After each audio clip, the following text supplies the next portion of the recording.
পারস্য উপসাগরের কৌশলগতভাবে গুরুত্বপূর্ণ হরমুজ প্রণালীতে বাণিজ্যিক জাহাজের নিরাপত্তা দিতে নতুন শর্ত জুড়ে দিলেন মার্কিন প্রেসিডেন্ট ডোনাল্ড ট্রাম্প।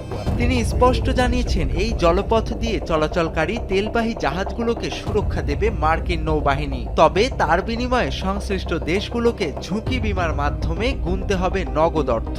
ট্রাম্পের মতে, দীর্ঘ সময় ধরে যুক্তরাষ্ট্র বিভিন্ন দেশের নিরাপত্তার জন্য বিলিয়ন বিলিয়ন ডলার খরচ করে আসছে, কিন্তু এর বিনিময়ে তারা পর্যাপ্ত সুবিধা পাচ্ছে না। বিশেষ করে চীন, জাপান এবং দক্ষিণ কোরিয়ার মতো দেশগুলো এই পথ দিয়ে সবচেয়ে বেশি জ্বালানি আমদানি করে। স্যান্ডেলিনা সো, রূপচর্চায় আভিজাত্য। ট্রাম্প প্রশাসন মনে করে, যেহেতু তাদের জাতীয় স্বার্থ এখানে জড়িত, তাই মার্কিন সামরিক পাহারার খরচও তাদের বহন করতে হবে। ইরান ও ইসরায়েলের মধ্যে চলমান উত্তেজনার কারণে হরমুজ প্রণালীতে জাহাজ চলাচল ক্রমেই ঝুঁকিপূর্ণ হয়ে উঠেছে। এই পরিস্থিতিতে অনেক দেশই তাদের জাহাজের নিরাপত্তা নিয়ে চিন্তিত।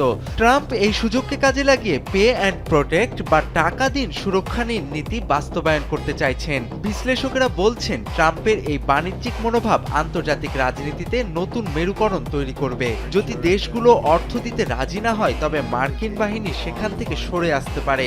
এতে বিশ্ববাজারে তেলের সরবরাহ ব্যাহত হওয়া এবং তেলের দাম অস্বাভাবিকভাবে বেড়ে যাওয়ার আশঙ্কা রয়েছে।